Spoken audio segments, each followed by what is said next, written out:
what's going on, everybody? And thanks for joining us again. We're live, and we have a full episode for you today. You know, last week we started off with an effigy mourning, and we start today's episode off with true, real, non-satirical mourning as I wear my Nick Chubb jersey for the last time of true relevance.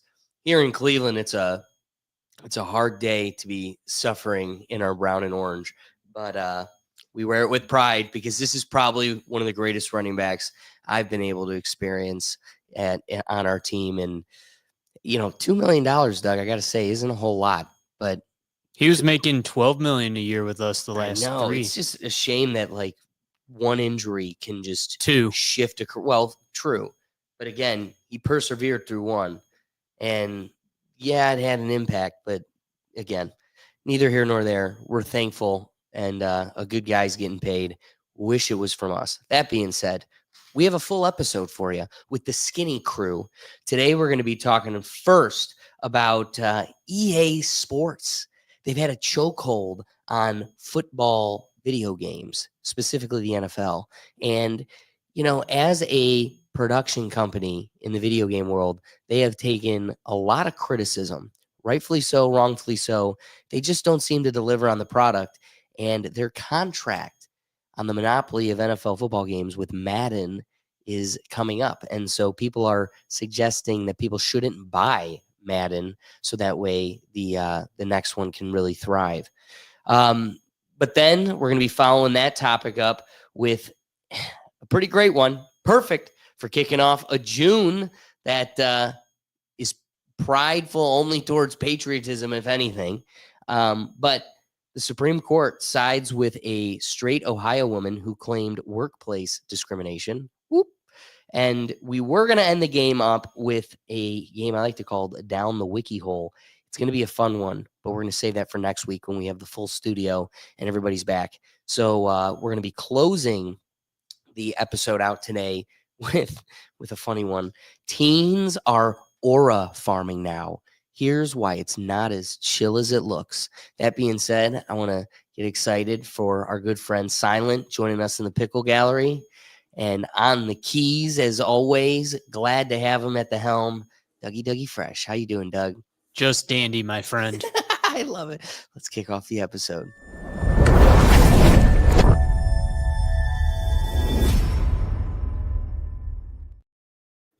All right, so today we're talking about EA Sports and their dominance over a niche, NFL football video games, something they've had on lock since 1988. I mean, it's crazy to think that this has been so relevant for so long.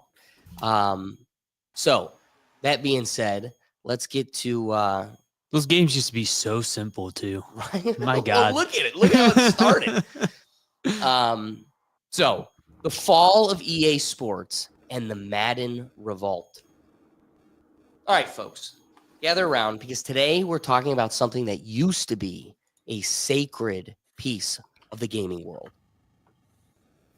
EA Sports, it's in the game, except now most games would say, yeah, but it's a broken, glitchy, microtransaction-riddled game nobody asked for. Let's talk about EA, the gaming titan that once stood at the top of the mountain and is now, well, somewhere between forgotten and actively despised. And at the center of that storm is the Madden franchise, once a staple of sports gaming. You know, the game that made you feel like a coach, an athlete, and a GM all in one as your mom was yelling at you to get your feet off the couch back in 2005. Fast forward to today, and most fans feel like they're paying $70 for a glorified roster update and a fresh batch of bugs. EA's exclusive contract with Madden is up, and this year, the fans have had enough. There's a growing campaign online, Don't Buy Madden 2025. The goal? Hit EA in the wallet and maybe, just maybe, get Madden to take its talent to a new developer. Because let's face it, when you have had nearly 20 years of exclusive rights and still can't produce a product that feels fresh or functional, it's not just fatigue. It's malpractice. And while we're on the topic of EA missing the mark, let's not forget their Star Wars Battlefront series. This one hits home, a franchise with some of the biggest, most passionate fans on the planet. You'd think with that kind of built-in hype, EA would own a market with ease. Nope. Instead, what we got was a roller coaster of hype, followed by disappointment.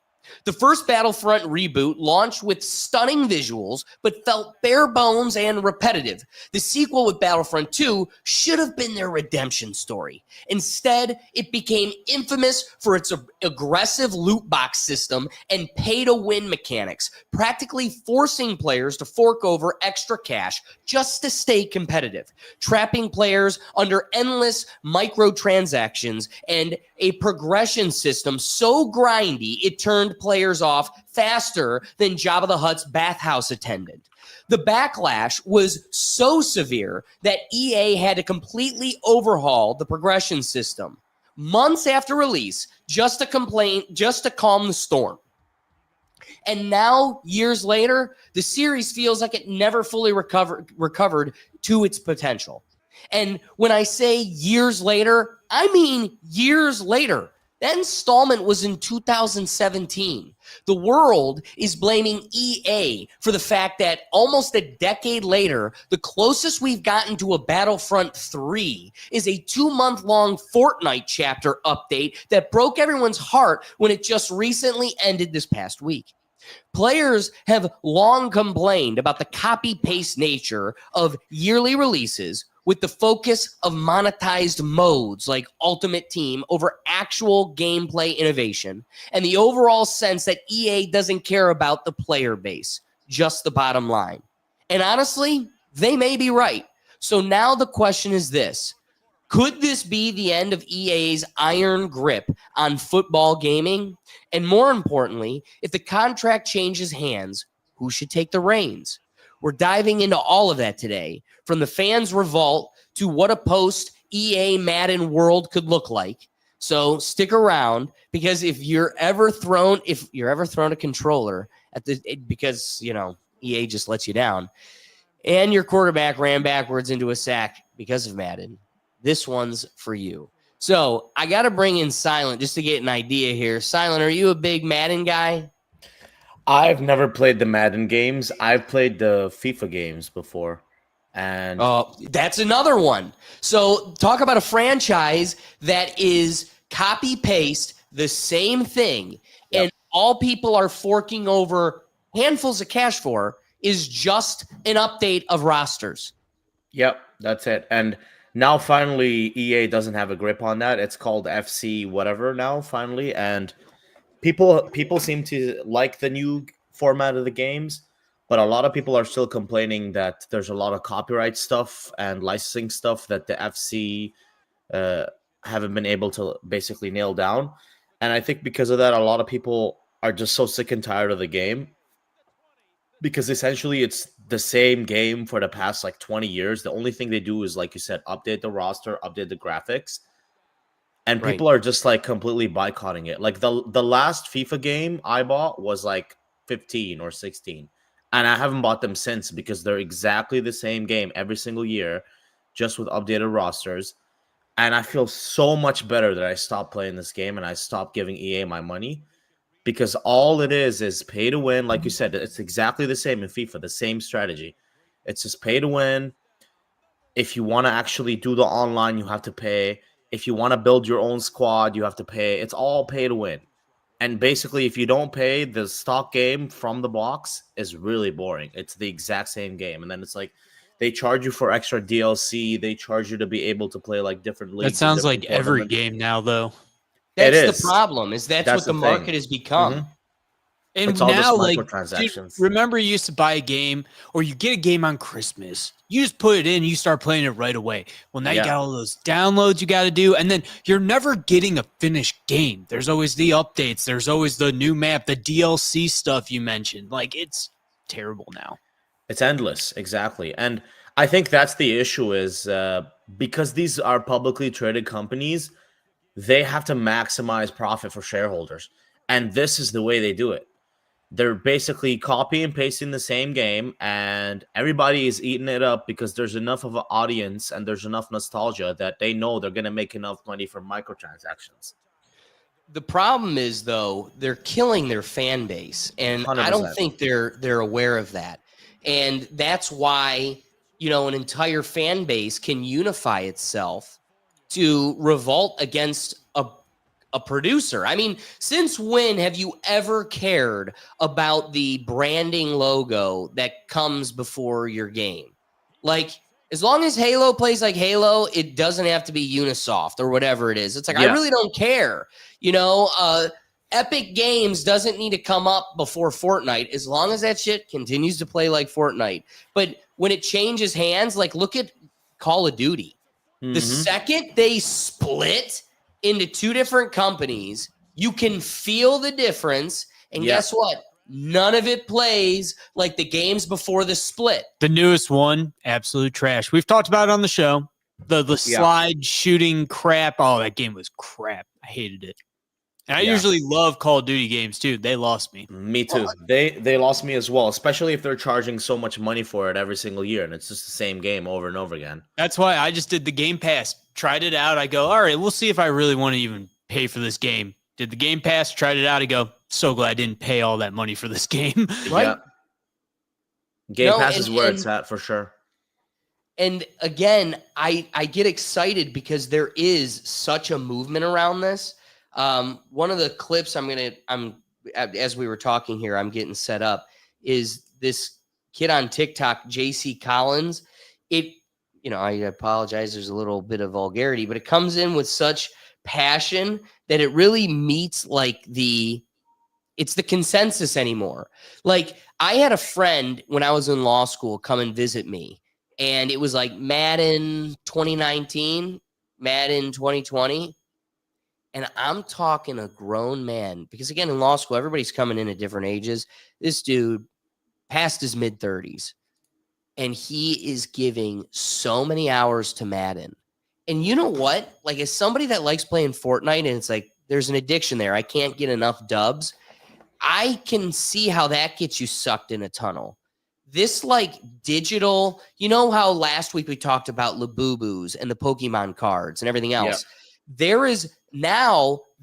hijacking that biology part of your brain too. So you can get Jim Brown on your Madden football team, a dead Hall of Fame legend, can play on your team, but you got to pull digital trading cards. Yeah. And you can, try to pull a Jim Brown. You can trade with people. We did if you go check out CoffeeZilla, he did an episode about how there's these video games that capitalize on illegal gambling, especially for like underage kids, because it has games that have slot machines that win you prizes, and then you could go and sell those prizes to people. And so the rare stuff you get, now you're like cashing in. It's not only, like you said, for shareholders' sakes, boiling down to bare bones so we can maximize profit, but then they're also using supreme psychology to hijack your biology, force you to be addicted to something that, like, dude, I'm looking at my friend, I'm like, dude, this is retarded. You're spending so many hours, you're getting nowhere. And the thing is, you give it 4 solid days of hours. I mean, I'm talking 4 days worth of hours. And you look back and you're like, but I got JJ Watt on my roster. And it's like, dude, you have nothing. And I got Madden himself too for your grind. Yeah, it's honestly all so pathetic when you look at it from an external point of view, because you're essentially sinking hours and hundreds of dollars into this machine, and to where it's like an investment now. And all that it is you can't escape out of it because you're addicted to it, because it's such a nice dopamine hit when you pull that card and when you build that team that you want to build. And that's essentially what it boils down to, is EA knows that our basic psychology is gonna want us to make that team, because when you buy that freaking game, you want to fucking sink in a lot of hours into it. And you want to invest into it, because the bare bones of the game is just not enough. And they know this. That's why they like kind of dangle the carrot, and they're like, oh, like, pay $5.99 per pack and try to pull that one legendary card, or try to get like Steve Madden himself, and all that, and John Madden, and try to like get the legends from the 80s and the 70s, and try to build a team around them with the young guys, and then go online and compete with your friends, and then you just FOMO.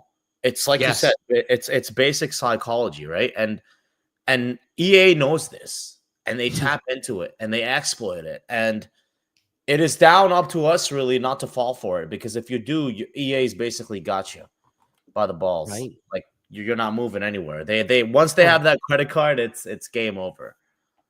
1,000%. And so because of that, we need to mobilize. We need to inspire. Vote with your views, vote with your dollars. So I kick it to JC Collins, because this is the kid that kind of got my attention on the topic to begin with. He's got a bit of a movement going, and this should excite you to save some bucks in your wallet. And again, like I said, vote with your dollars. Found out that EA's exclusive license to make NFL games is up after this year, and the NFL has not renewed it because seemingly they're waiting on public reception to see whether or not they should keep giving EA the license to do this. Meaning, if you dumbasses can control yourself for 1 year and not go, well, it's the only company making a football game, what am I going to do? Not buy it? Yes, you have 13 other games since Madden 12 that are damn near exactly the same but with different rosters. You can skip a year. If you boober butts can go 1 year without paying $70 to a company that has slapped you in the face because of how stupid you are for the last 13 years, we can go back to getting football games that actually mean something again. But I'm sure you guys saw the trailer where, oh, it gets slippery when it's wet. I gotta pay $70 for that. What else am I gonna do? Have respect for myself? If your dumbass buys Madden 26 because you just can't live without a football game, and they end up getting the license back, don't bother complaining about, oh, the state of gaming is so bad. You're the one contributing to it. Boom! Real quick, I want to listen to him. I want to believe him, but I saw a terrible towel in the background up at the top. Oh my god! Oh, he lost me after I guess saw he's that. had nothing good to say. Yeah. I should have known. Why didn't I see that? I got rose-colored glasses, Doug. Normally, I don't see poop stains. Darn. But like Silent, you got to agree, dude's got his finger on the pulse. 100%. He nailed it. He honestly nailed it, and he took the words right out of my mouth, because I couldn't have said it any better. All you got to do is not buy it.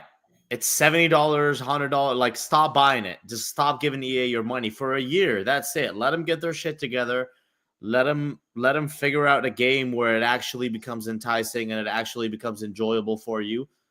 And then maybe, once they get it together, you could buy it again, and it'll be a much better game.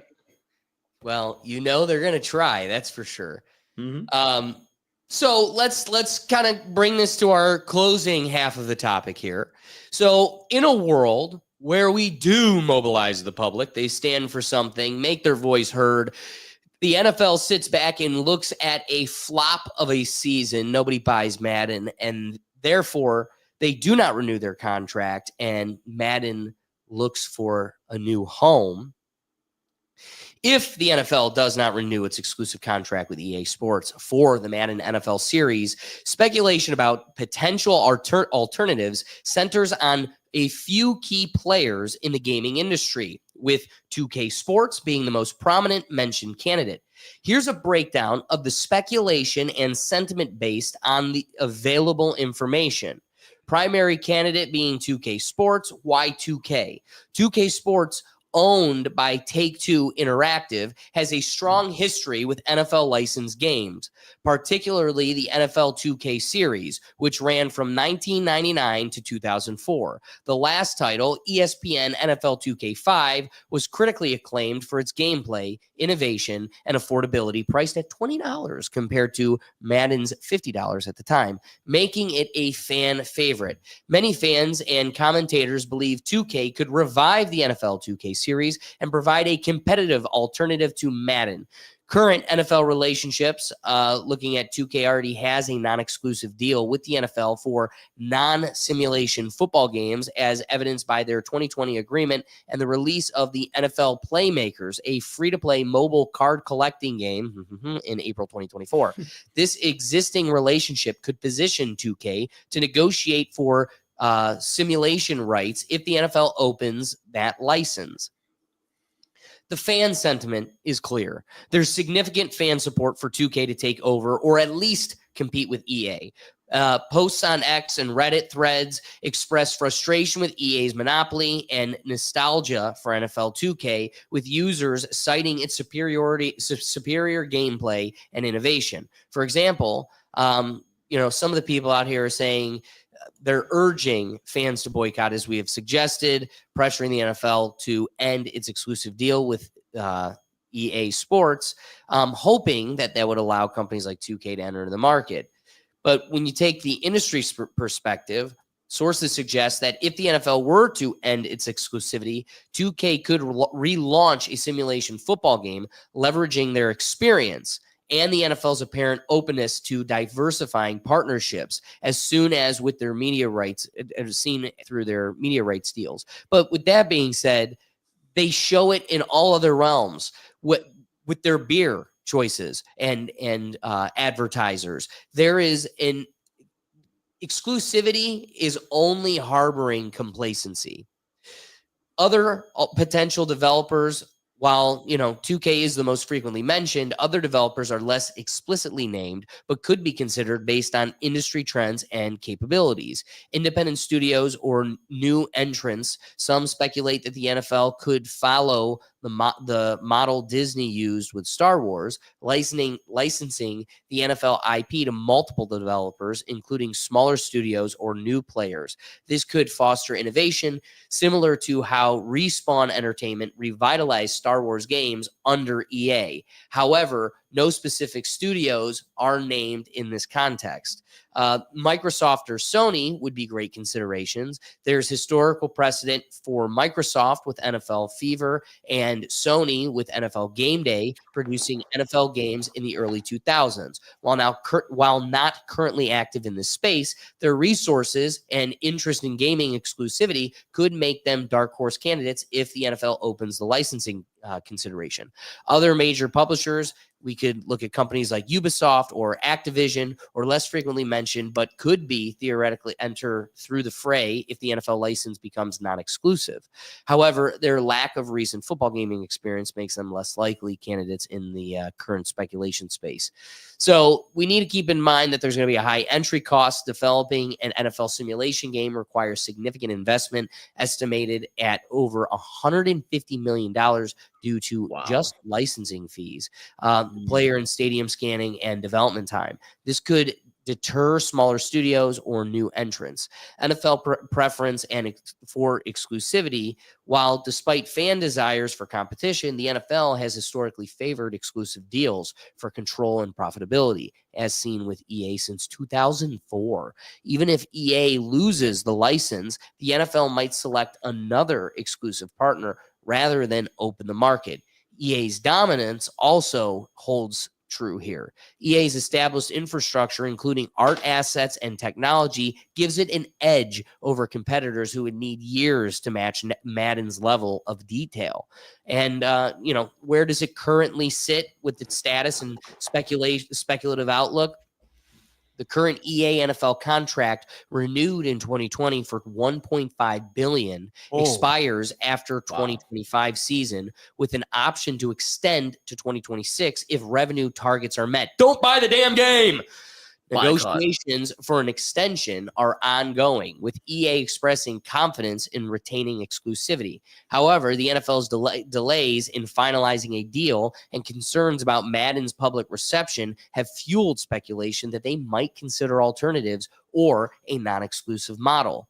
So, fans and analysts hope the NFL might emulate other sport leagues or IP holders like Disney with Star Wars, allowing multiple developers to create NFL games, which could lead to a resurgence of titles like NFL 2K or entirely new franchises. No definitive alternative beyond 2K is consistently named, but the sentiment is clear. Fans want competition to drive innovation and quality, and 2K is seen as the most viable and desirable option due to its track record and existing NFL ties. The primary speculation centers on 2K Sports as a leading candidate to either replace EA or compete alongside them if the NFL ends the exclusive deal. Fans and industry observers see NFL 2K's legacy and current NFL relationship as strong indicators of other potential. Other possibilities like Microsoft, Sony, or new studios are less concrete, but could emerge if the NFL adopts a multi-developer approach.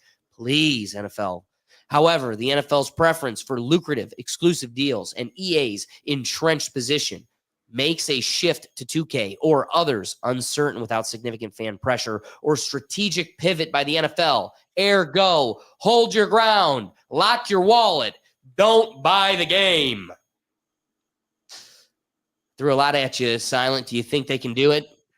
Honestly, I really hope they can, because if they want what happened to FIFA to happen to Madden, right? If they actually want that, then you got to boycott it. You just have to. Because remember, like, you in this case, you're voting with your wallet. And essentially, the more money you give EA, the more likely they are to renew the contract, and the NFL will renew the contract too. But if you boycott this game, then you will send a message to both EA and the NHL that, listen, this game sucks. They need to actually like do something and actually not just change the roster every single year. And this is your chance now. If you're a fan of Madden, this is your chance to send a message to both the NHL and EA, or sorry, the NFL and EA, because the best time for you to get the good game that you want, not one that's full of bloated crap and DLC and just updated rosters, is now. So boycott the game. Don't buy it. I love that. You rapping thought? Anything else you want to add? Because we could probably land this plane with that. That was strong. Right. And I just want to land the plane with, generally speaking, all of these companies at the end of the day, they want your money, right? And so if they don't get your money, and if we all don't give our money, then the company ceases to exist, and they adapt and they pivot and they shift their strategy. So vote with your wallet. Make it loud. So true. Doug, you want to chime in before I give my rapid thought? I do. So I have a couple thoughts after your speech and after hearing Silent here. So first of all, $1.5 billion for the renewal of 2020 through 25. $1.5 billion. My God. But hearing the cost we got to invest in all that, you'd think the NFL would own the rights to their own stadium, so they could just pass those 3D designs onto a new company and save them some time or something. Like you know, like, because if there's not something like that, it's going to be impossible for another developer to really get it other than 2K, who has experience with this. NBA 2K ain't bad. I mean, so honestly, if they're going to switch it up, I think they might be the best, but I mean, it's kind of hard for a company who's never done that to do it. Also, like Silent mentioned, you know, like, oh, you know, nothing changes, you know, you got to boycott it and all that. Well, how are you going to change an NFL game? Like the rules barely change each year. The only thing that does change is the roster. So what else are they supposed to change year to year? I love that comment. And I just don't get that. It's not like Call of Duty anything. Well, you know? Exactly. You're not going to get upgraded guns. You're not going to get upgraded maps. The stadiums stay the same. So then they try to get fancy with it. Like, you know, it was cool seeing that graphic of it starting in 1988 and it going all the way to 2024. You know, what you are getting is an increase in graphics. But you know what's really fun, especially when the Browns suck every year, is I can hold out when we get a good year. Like, this roster dominates on live, and I'll just live in 2022 or 2023 for like 3-4 more years. And then by the time I get the next game, it's like a large, significant jump in graphics. But like Doug said, you're not changing the game. They try to get fancy with it, like how long you hold the throwing button, right? Like what you're pressing with A. It's like if you hold it for too long, then it's a bad pass. It's like, don't get fancy with it. The whole point of this game, Madden, is to try to be a creative NFL coordinator. I remember at offense and defense. Go, Doug. I remember an old Madden game. You mentioned like they're trying to get fancy with the whole name. I remember an old N64 Madden game. I wish I could remember the exact name, but it's like the further you ran back, the further you were going to throw the ball. So pretty much like you're like playing, I'm playing against my cousin. He's on defense. It's like you basically just run all the way back to the other end zone, escape them, and then throw it. And what do you know? It's a touchdown. You know, like, and honestly, that was more fun than what you're talking about. Oh, be careful how you push the button. It's like, that's lame. Well, you know what's also lame is these games, especially like EA, such a two-dimensional. And that's why this is such a dialogue. We're having a conversation because of what EA is. You butchered Battlefront. You should be ashamed. Like, that is, talk about before Disney. A guy, George Lucas, teed up billions of dollars for you. And somehow you continue to ground out.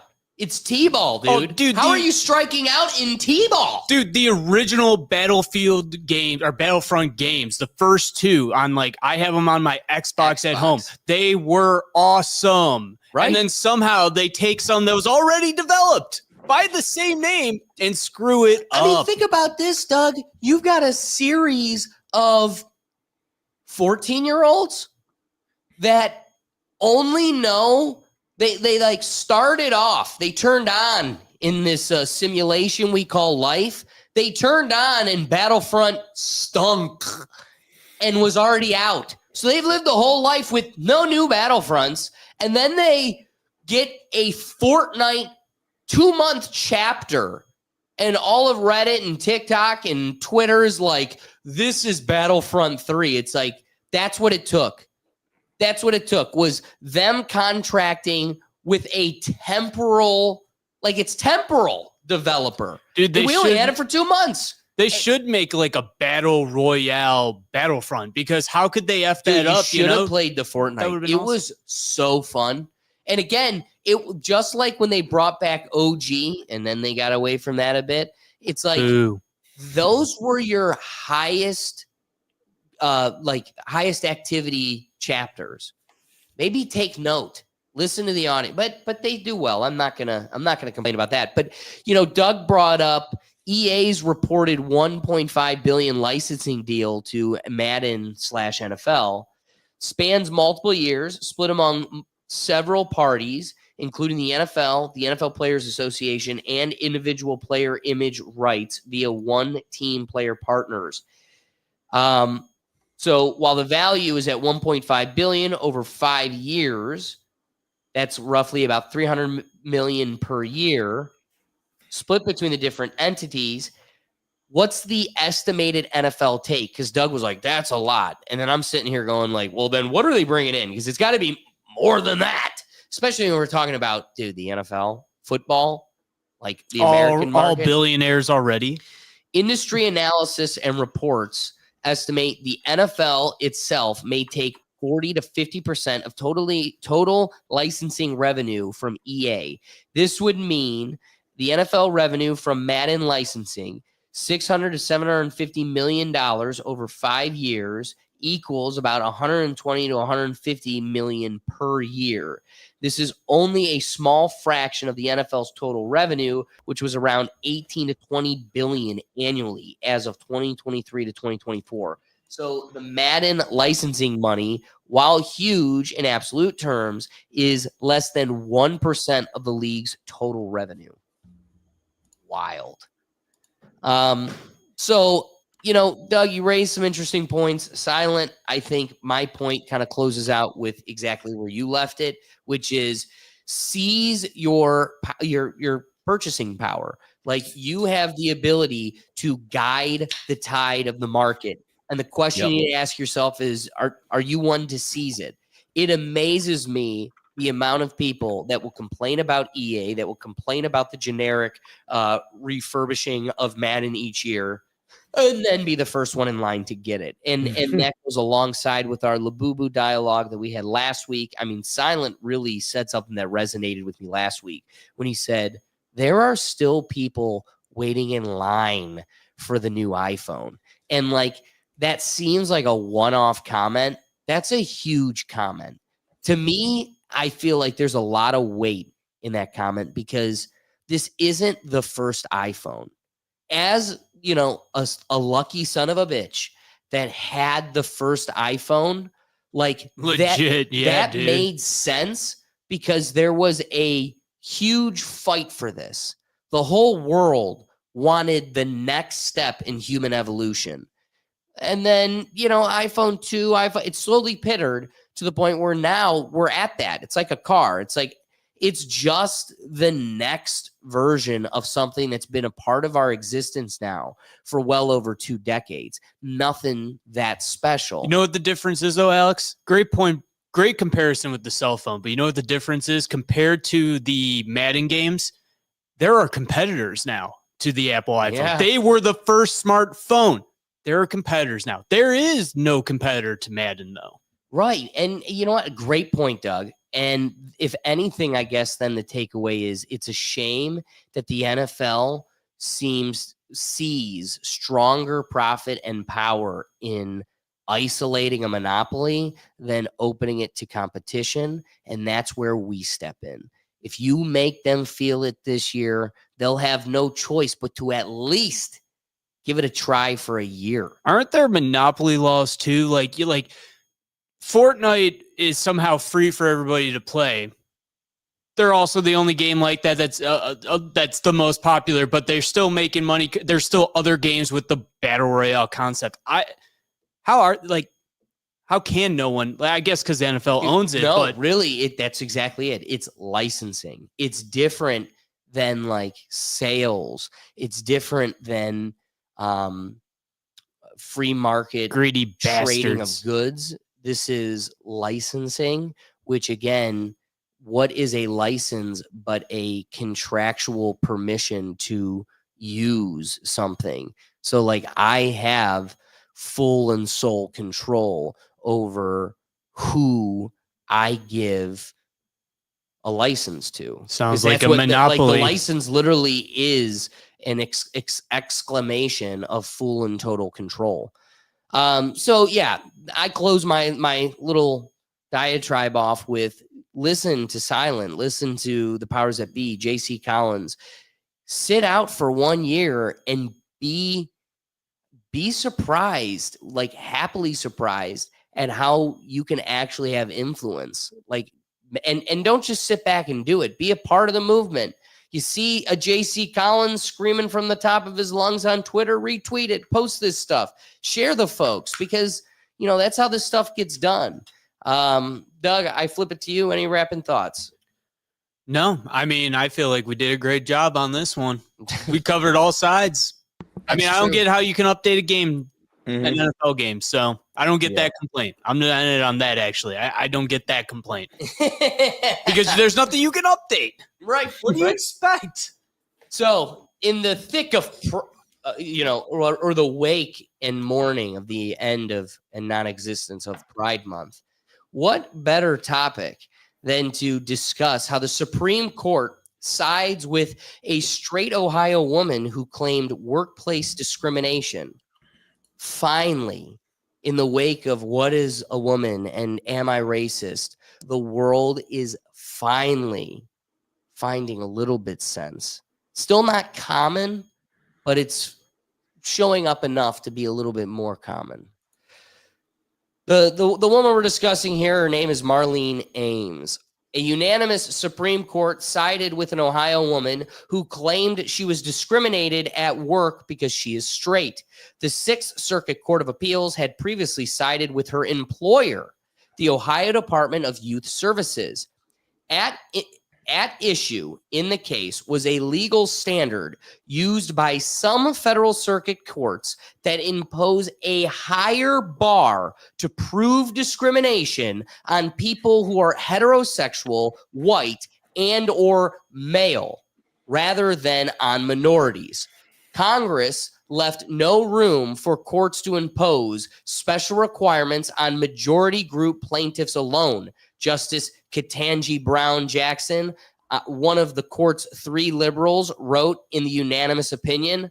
Brown wrote that the lower court's higher standard was inconsistent with Title VII of the Civil Rights Act of 1964, which bars sex discrimination in the workplace. The woman in the case, Marlene Ames, said that the Ohio Department of Youth Services, where she had worked for 20 years, passed her over for promotion and then demoted her because she is straight. In both instances, the jobs were given to LGBT plus people. The Sixth Circuit of Appeals, one of those federal circuits that required non-minorities to show a higher standard for discrimination, ruled against her. The Supreme Court on Thursday sided with Marlene Ames. Sided with Marlene Ames. And struck down. What?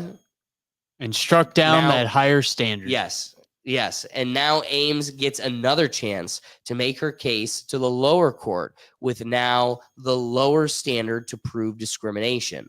So we're seeing a time where logic is finally showing its head. The fact that we had a court system, I was totally unaware of this, that actually audibly admitted in doctrine or precedent that there is a higher standard for majority group people. Discrimination is discrimination. I don't know how else to describe that. I mean, on its face, Doug, does it give you any initial impression? I mean, shouldn't the law be applied to everybody equally? That's my first thought. Very first thought is, shouldn't it be applied equally? I couldn't understand that it was law for that long, right? That it would be a higher standard for someone. The only time that applies is in a libel case with like an established news agency who happens to have an army of lawyers behind them anyways. It's a great point. So, and I want to double down. If you're going to say there's a higher standard, like you're actually going to say there's a higher standard, okay, for who? Or I'm sorry, a higher standard for only a fraction of the dialogue here, a compartmentalized division of the group. Heterosexual. All right, who defines that? Do I got to touch a penis? Suck a penis? Take a penis? At what point do I get to have a lower standard in court? Who's going to draw that line? Who's policing this? Yeah, this is a world where the government gets to measure if I take what's enough hot dogs before I'm not heterosexual, before I get a different standard of justice in the court system. White? Guys, what's white anymore? You say it's European, but then you're like, well, but that guy looks a little, that guy. We have someone of Latin descent that I work with. Do you know how much they get mistaken for being white? And she's full-blown Latin descent. And she's like, this is what I deal with. You know, I get discrimination on both ends of it. Who's to determine what white is? Is it ethnicity? Is it genetics? To me, male. Whoa. You're telling me a court that can't tell me what a woman is going to apply a lower standard to what a male is? You can't play that game. You're not willing to play it. It's absurd to me. I don't know. Silent, before I bust a top here, do you have any thoughts on its surface? Real quick with what you were saying. You brought up a good point. It's like, at what point? What if she was like, I kissed a girl in college? Right. Like, what if that counts? You know, it's like, or if it's a guy, I had a gay dream once. Yeah. Like, does and we're that gonna count? flip it to the government to measure and draw that line? So, as a Canadian and world traveler looking down at Americans' absurdity, one, I'm hoping it's a surprise to you that this even was a part of our court system. But I got to be curious. What are your thoughts of the whole thing? It's honestly surprising that the court is even wasting its time and its resources processing these kind of things when they can focus on so many American justice system, my friend. Issues, you know, and you know, it's absurd to me because if you think about it in any form or way, technically speaking, the way someone's straightness or sexuality is measured is, for a lot of people, it can be a spectrum.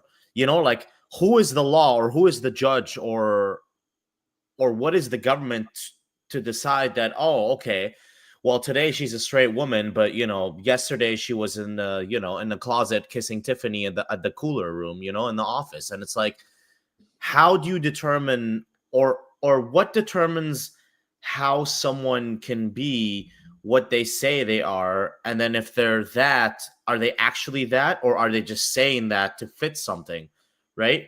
So for example, if I say that I'm straight, but then it's like you see me in the club after work like making out with dudes, then I'm not straight anymore, you know? Right. But at the same time, what if I'm just drunk and I only do that when I drink alcohol?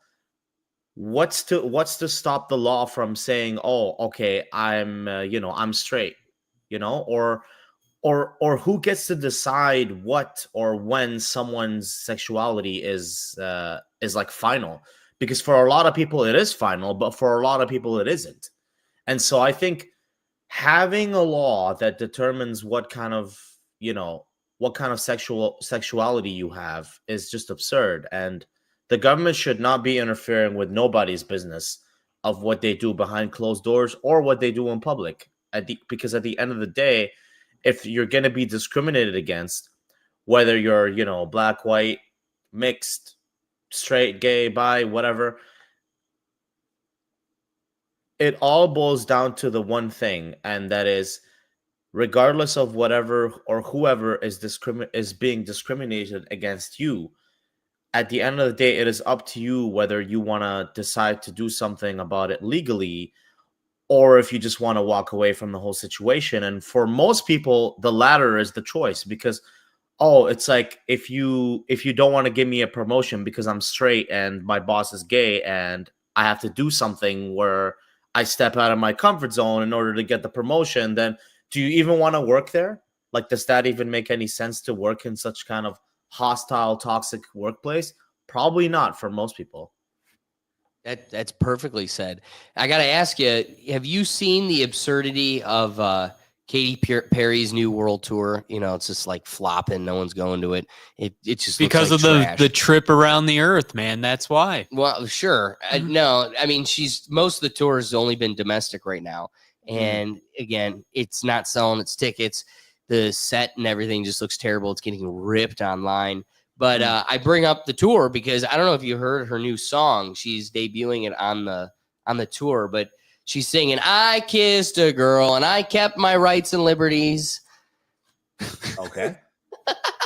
No, I did not see that. And yeah, all you got to do is kiss a girl and you actually get, then the Constitution applies. I thought she said she liked it. She did. She liked it because she got to have a lower standard of court scrutiny, legal scrutiny. And wasn't she married? Wasn't she married like 3 times? Russell Brand. That's Russell right. Brand, yeah. really? Yeah. Oh my God. It's crazy. Get him to the Greek. No, But getting us back on track, because I movie really, is like it's milk. just making a joke of like, so how much queer lifestyle do I have to live before the state goes, okay, now you revert to a different track of legal scrutiny? Absolutely absurd that this even existed. My God, wait, Alex, this kind of reminds me of It's Always Sunny, where they're fighting over the lottery ticket. And if Mac admits he's gay because it's a hate crime for them to make fun of him, he'll get the ticket. He goes, okay, I'm gay. And he takes the ticket and walks out. It's like, is that all it takes? Just say it. That's it. That's where we're at. Just say I'm gay. Show up in a skirt and you're in. Man, It's Always Sunny might be the new Simpsons, man. They predicted that future. Maybe. Maybe. So what makes this such an interesting topic is because we live in a country that's like discrimination and victim mentality focused. Everything is, I'm a victim, I'm being discriminated against. And one thing that you hear in that dialogue all the time, in that the people that live in that world, is you can't be racist against white people. You can't discriminate against straight men. But here we are. Discrimination is discrimination, no matter what form it comes in. The definition, discrimination is treating individuals or groups unfairly based on protected characteristics like race, gender, religion, and disability. That's where the liberal definition has twisted it. It used to be, the definition prior to this used to be just treating individuals or groups unfairly based on particular characteristics, but we needed to change it to protected characteristics. And so we don't protect white people, we don't protect Christianity, we don't protect men. And it's refreshing to see a little bit of sanity, a little bit of common sense working its way back into this absurd world. As I had suggested, I kind of agree entirely with Silent in his presentation. Doug, did you want to add anything, or should we get into closing thoughts? No, Yeah. So, because I think we can have a lot more fun here with the last topic as well. But Silent, do you have any wrapping thoughts that you'd like to add to this? Put a cherry on top.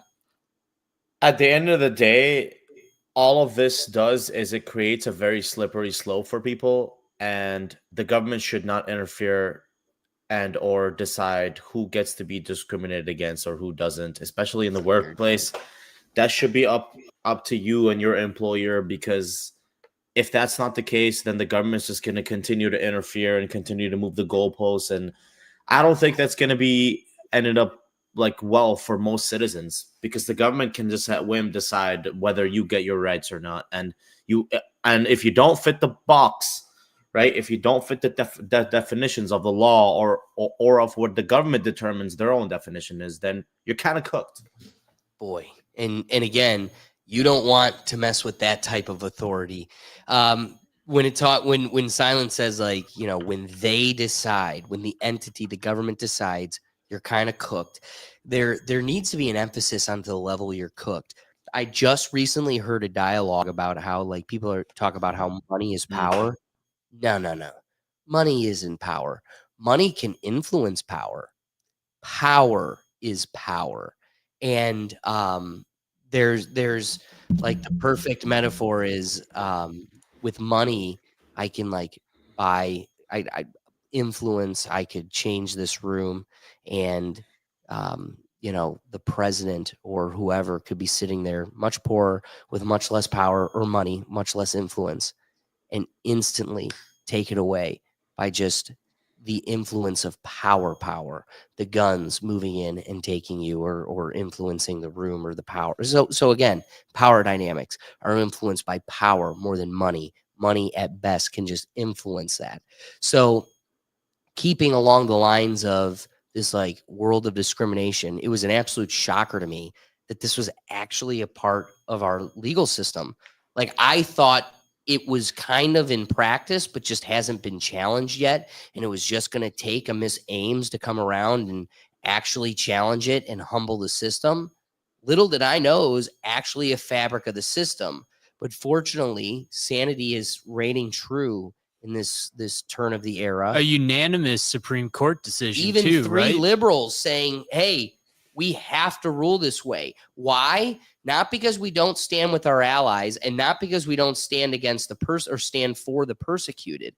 However, like Silent indicated with his presentation, right now, you've left it to the authority, the power to determine who's the in group and who's the out group.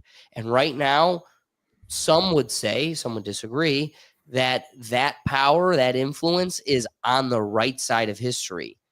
You don't want to open the opportunity for that power and influence to be on the wrong side of history. Now you're the persecuted group, and it's too late. You can't do anything about it. So I kind of close my thoughts out with, this is an interesting moment, because I didn't really realize it was as necessary as it was before it finally just came to fruition. But fortunately, we could celebrate that there's no discrimination, period. No matter what you look like, who you are, this is a free country for all people, and we're all willing to die and fight for that and defend it, no matter what you look like, no matter what I look like. Doug, what are your wrapping thoughts?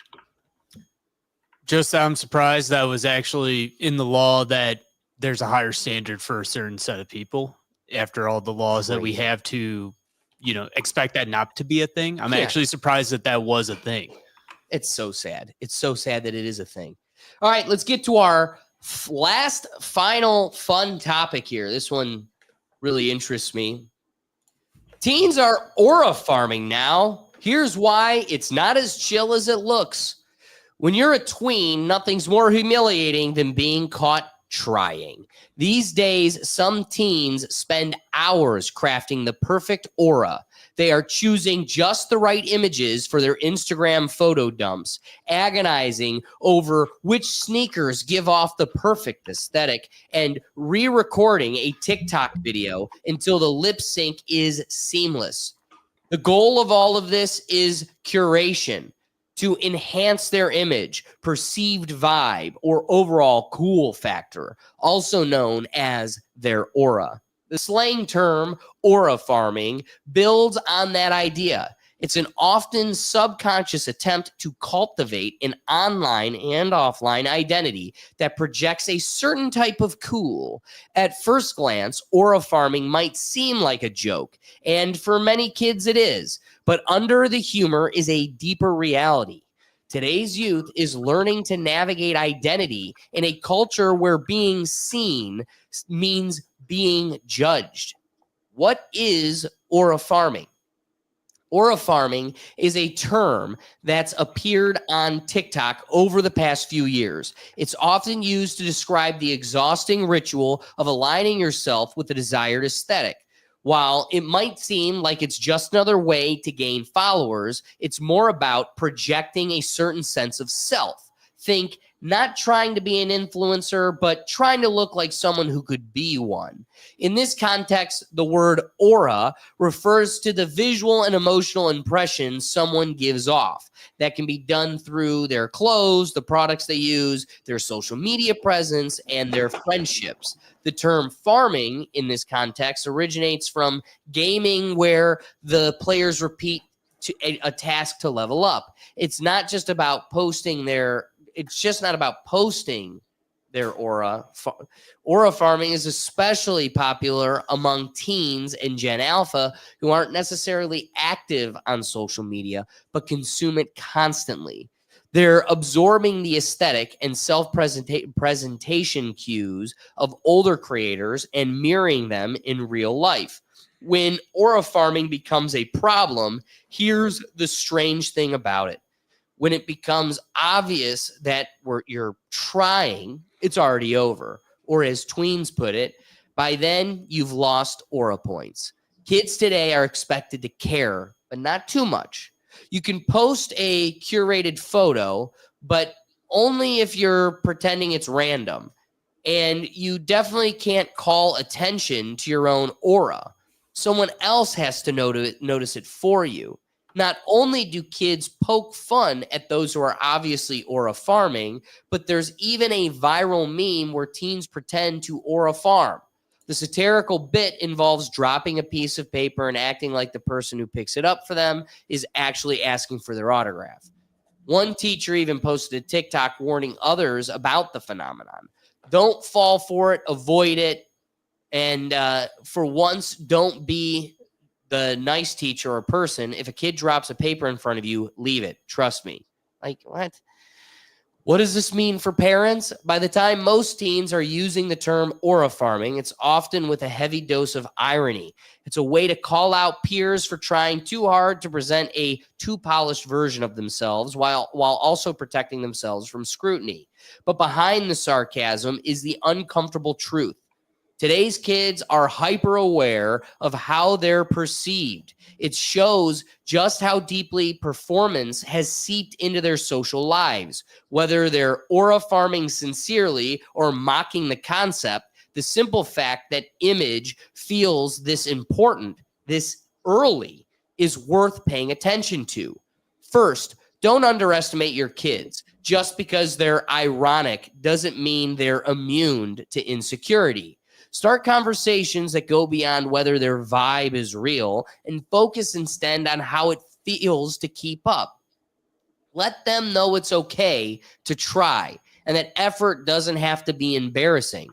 Ultimately, most kids just want what every generation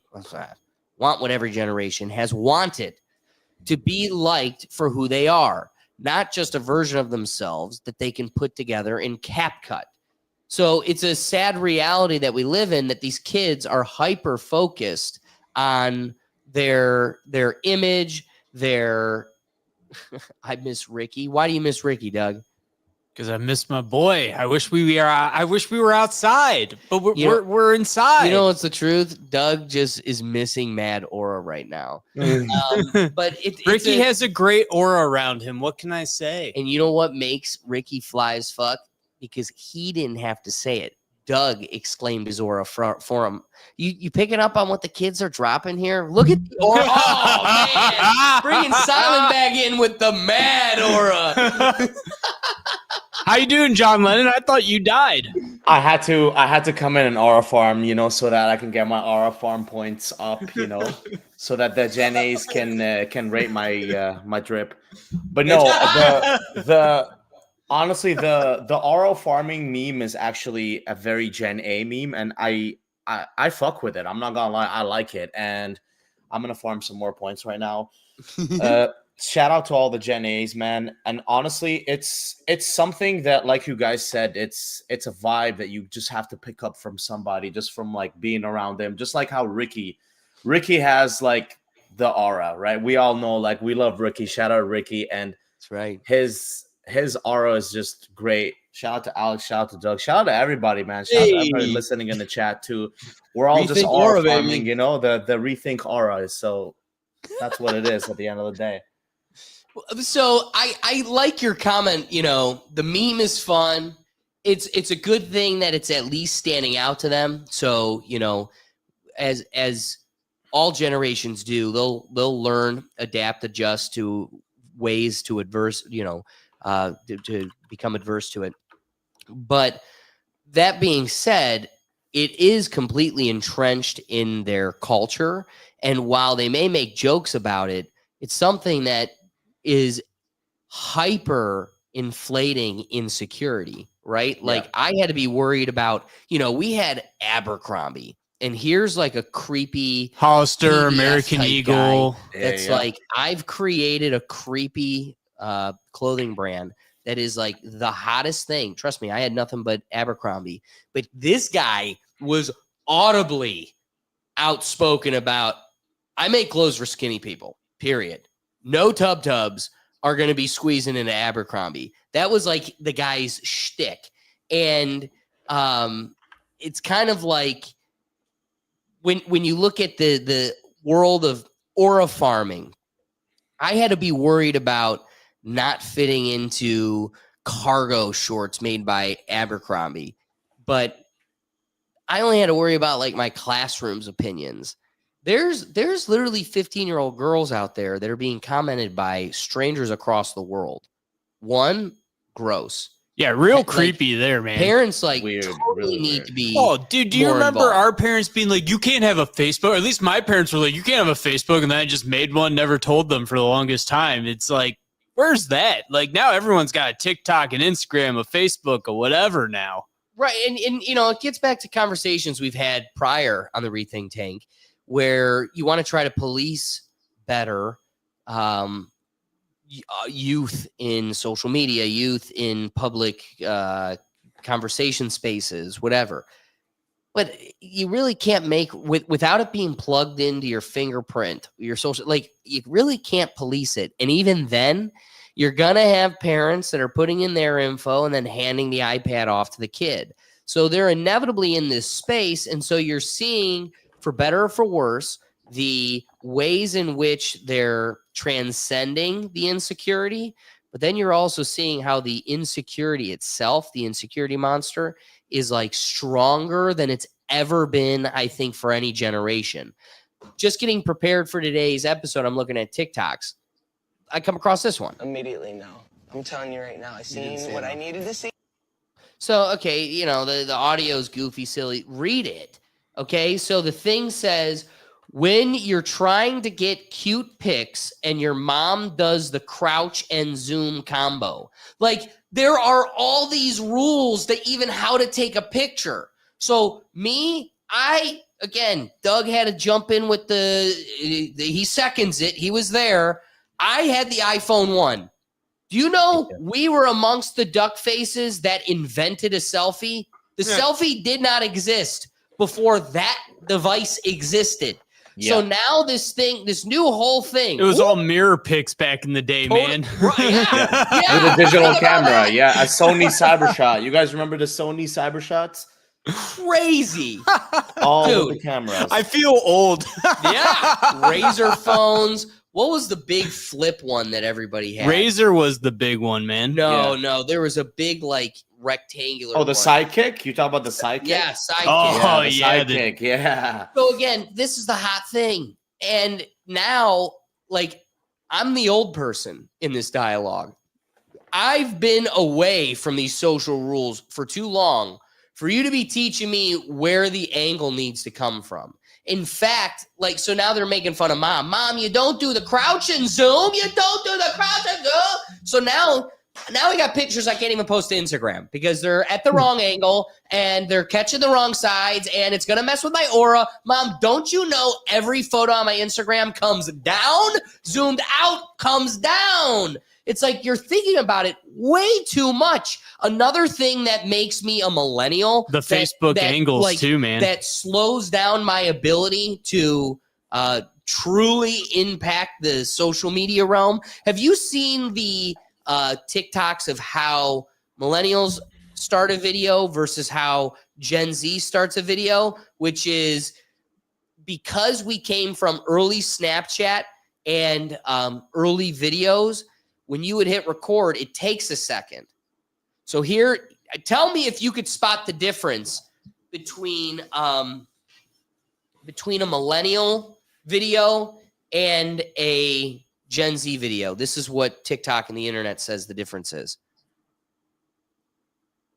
Hey, what's going on, everybody? Today we're talking about the Supreme Court did something right for once and Labubu toys, okay? Versus, hey, what's going on, everybody? We're like, I actually, it's tough without being able to actually manually move the camera, but theirs is they're putting it down and they're talking as it starts. Whereas the millennial waits a second and then starts talking because we all had recording devices that took a second before the recording started. We don't even notice we're doing it.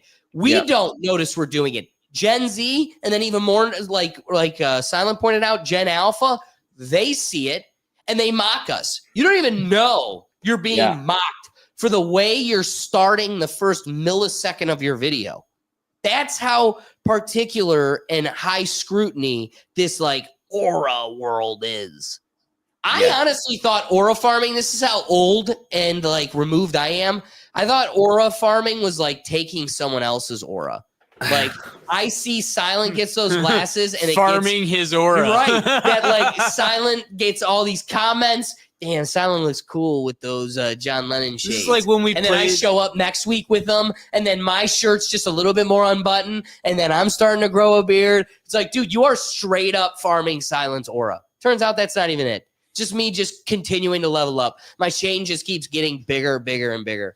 What were you going to say, Doug? No, the aura farming thing, like trying to guess what it actually meant is kind of like when we played that game of guess what these like terms That's why I picked this topic to keep you guys relevant and informed. I thought about it. I'm like, I don't know what this is. Let's do it. Let's cover it so that way we stay hip with the kiddos. Creepy. That was creepy, my friend. I'll tell you. Like, let's be hip with the kiddos. You better not end up on like 2020 or something, man. We said at the beginning of the show we missed Doug. Yeah. At a certain point, we meant it. Yeah. So I appreciate Silent's point. Hey, at least I'm contributing. Will over here hasn't said a damn thing this whole show. All right? Will's quiet as a mouse. It's true. Cat's got his tongue, Will is a mouse. Cat's got his tongue. So Silent, I agree with the premise you presented, but I do also think we are kind of like a cockroach in a nuclear radiated city. Like they're gonna survive. You know, we've had this dialogue enough where the older generations always reflect and be like, oh my God, this is the end of the world. It's like, it's not, they'll figure out ways. We'll have some casualties, but they'll transcend it. But the point still shouldn't overshadow. I do think this is probably the highest scrutiny because you're getting scrutinized from all corners of the world. Some couch potato 30 years older than you that shouldn't even be coming across your content has something to say about, you wear that top all too often. Like, whoa, dude, you shouldn't have any comment about my entire period. There's a lot of people that are the fashion police and that like watch what you wear every day, especially like when you're live every single day. They're like, hey, you wore that shirt 3 days ago. It's like, yeah, dude, I have 3 shirts that are the same color. I'm on a trip. I'm in Taiwan for 3 days. It's called 6 days. Go figure. It's called a washing machine. Literally Buy one. a washing machine. Like you could get the hotel to do the laundry for you. Like, come on, man, it's cheap outside of the world. The point is, a lot of people are gonna check everything that you do online, and they're gonna criticize it, and they're gonna say that it doesn't have the aura, or whenever you're a millennial or Gen Z, you're gonna get roasted because we're basically the last generation that grew up without the internet properly, and Gen A is gonna look back and they're gonna become uncool in 20, 30 years, and it's just like it's like a natural human cycle where Gen X looks at the boomers and they think that the boomers are such losers and they're not cool, and it's like, boomers, stop, like, Dad, what are you doing? And then the millennials look at Gen X, and it's just like the vicious cycle of life where you are cool until you're not, because it is up to you to keep up with the slang and with the lingo and with the times, or you get left behind. And nowadays it changes so often that it's almost impossible to even keep up, because if you're not like tapped in like that, you by the time you know what it is, it's not it anymore. Right. And I want to follow up with something you brought up earlier, where you're like, hey, Gen Alpha out here making the memes, making fun of aura farming. I'm kind of with it. I'm here for it. I appreciate the scrutinizing of the aura farming.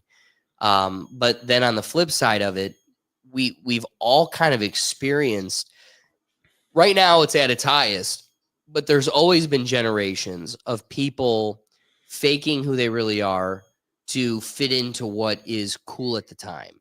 And you grow up, you look back at what you were wearing, you're like, why was I wearing that? I mean, every generation has experienced that. So there's something to be said about how, kind of like Labubu, kind of like all of these trends, it doesn't matter what the trend is at the time. It's that it's trendy is why you're doing it. And the scary part is, I think more than ever, like, I feel like a lot of the trends, like, Doug, going back to us, we're in high school, Carhartt jackets were cool, Timberland boots were cool, Jordans were cool. Okay. Why? Because everybody had them. It was accessible. It was fashionable. It was practical. Like, I love my Carhartt too. For anything. Yeah. My Carhartt still exists. Yeah, I still have Hardy. And I've really put it through the ringer working like outside and on construction sites with it. Okay. So cool, functional, practical. I feel like the trends, the way, like, now speaking like graph terms, the way the trend is moving, it feels like it's becoming ever increasingly less practical. It's not like we're slowly morphing into what the Jetsons soon, what we're soon to become. It's like, it's more like Idiocracy. Idiocracy picks the Gator or Croc shoes because they're like, what's the most absurd shoe of the future? And it's like, now it's trendy. It's like ironically cool. Nobody actually looks at those shoes and think they're cool. They either think they're comfortable or they're ironically funny. Like, look how dopey I look with these like Disney cartoon Polish clogs on my feet. So it's weird that while trends are natural, they continue to evolve and they'll always be there. It does feel like the trends are becoming less natural, more manufactured, and in a realm where they are creating this like circus cartoon absurd world. So let's close playing. I've got some wrapping thoughts too, but Silent, I want to give you one last opportunity for any wrapping thoughts on the aura farming topic. Just like we said earlier, every single generation is going to have time where it's cool and then it's not. So it is up to you to, if you want to remain relevant and cool, to keep updating your coolness levels and to aura farm. Otherwise, you're going to get left behind. Right. And so again, whether it's a TikTok dance, whether it's the clothes on your back, the shoes that you're repping, or the shoes that your Fortnite skin is repping, I think the best way to traverse this confusing landscape that nobody's yet to figure out, even the people like me, even myself, the people out here to give you advice, we've done it, we've survived it, this is the best way to do it. Nobody really knows. The whole world. What you know what's cool about getting older is you looked at as at adults like it's a different tier chapter that you like you graduate into. Is like, when I grow up one day I'm gonna be an adult. It's like, no, once you're here you realize like, oh, we're just older kids, like everybody's a bunch of dummies and it's a world of faking it till you make it. So once you get to that point where you're looking back and you're like, shit, I could have been anything, you're going to really regret that you spent your money, your time, your efforts trying to be something other people thought were cool. The things that are going to really impress you is when you look back and you go, I did that because I wanted to do that. And it actually builds a greater fondness when you reflect upon those things. So and recognize this: cool, nerdy, tall, short, fat, skinny, 100% of us get made fun of. 100% of us have one thing that sets us out from the pack and has the pack pick on us, just so that pack can get a break from when they get picked on, because we're all getting picked on.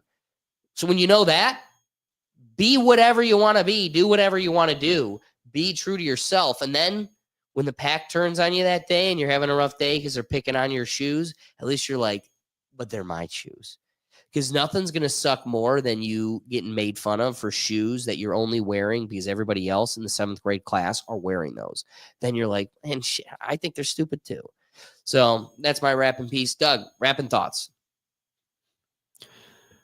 This sounds dumb to me, and I feel like we were also very dumb as kids. All your responses tend to be that way. Well, this is dumb, and I feel like we were dumb as kids, and we did the same thing. Brexel was all like, oh, you got to have this or that, like you mentioned, and it's like, looking back, it's dumb. So my thought now about this thing, looking back with my knowledge of all those high school years, it's dumb. Fair. It actually is very true. So closing out today's episode, we actually did the updates here at the end. Something that I wanted to surprise Doug with is the Cleveland Indians have a new logo. And I say that because I only call them one team title. But Doug hasn't seen it yet. So, Doug, I want to get your opinions on the refurbishing of the Cleveland Guardians logo. Oh, get the music off, Doug. So there's the C. It's a change of the C. Oh, wait, you're gonna make it a G? Oh, we're not done. Can we make it rainbowier? Jagger. Oh, I said it backwards. Can we make it Jagger? Oh, is that a gayer? Can we make it Jagger? Yep. So it's a C within the G. Nice. Still dumb. Just give me my block C, damn it. Give me the Indians. At least then I can believe that we're still the Indians with the block C. Like, we could still cheat ourselves. You might still get people like me to buy your shit. Then you go do something like this. You like really are leaning into that turn. I mean, damn. I gotta say, Doug, your response pleased me so much more than I expected. Yeah, let me down too. We just keep getting farther and farther away from home. I just want a block C. I would buy the block C again. I'm never going to get Chief Wahoo. Damn it. I've accepted that. Lean back fact. So I can see you while you say that. You didn't even know we were going to bring this up today. I've accepted the fact that this is some of the last Chief Wahoo gear I'll get. But you know what? I'll be damned if I'm going to buy an actual legit Guardian C. So they at least could give me the Block C back. All right, just give us a Block C. Make us just cheat. Just cheat for us. Come on. We'll buy it. I'll Isn't that buy what we're it. here for? That's what Yeah. you want, isn't it? Yeah. We'll do it. Yeah, they gave into the 1%. That wasn't buying. Yeah. And now they're not getting my money. I canceled my season tickets after that crap. See, you let it down. Last update is tomorrow marks one more day until the contract comes out from 21 Pilots. We double down by closing out the episode with hashtag 21 Pilots LX. Get them to perform at the next Super Bowl. And then 21 Pilots Fortnite skins. The next chapter of the story comes out Thursday. Could not be more excited. That being said, let me flip it to my good friend joining us for the Pickle Gallery, 21 Pilots, Silent Destroyer. Can you tell the folks where they can find you? Live every single day at kick.com/Silent Destroyer. Going to Los Angeles tomorrow, so definitely make sure to tap in. I love that. And are you going to be streaming every day? Yes, every single day, no matter what. There's going to be a LA, folks. Mhm. There's a lot to be seen there. You're Lots definitely of going to want to things see it. do, Lots of things to see for sure. Do not miss the stream. We appreciate everybody joining us. Please, if we made you laugh and we made you think today, the best thing you could do to support this episode is hit the like button. If you enjoyed it, that means someone else you know will too. So again, support us by sharing that link. That's the best thing you do to help us out is take that link, spread it around. Like I said, if you liked it, then somebody else you know will too. But be sure to subscribe, hit that notification bell so you could join us because we go live every Tuesday at 7 p.m. So you don't want to miss that. We're here each week. We also do a fun show on Sundays, the Rethink Actions, where it's our reactions channel where we check out funny videos, interesting videos, kick back, wake up, have a cup of coffee with us on a Sunday, get a little break from the chaos, and get a little change in the aura. Farm that, baby. That being said, we've got all these different shows and all these different programs across the medias, and you can find it in one central place, and that's at our website at www.rethinktankpodcast. So be sure to join us there, like it, subscribe it, so we catch you on the next one. Peace.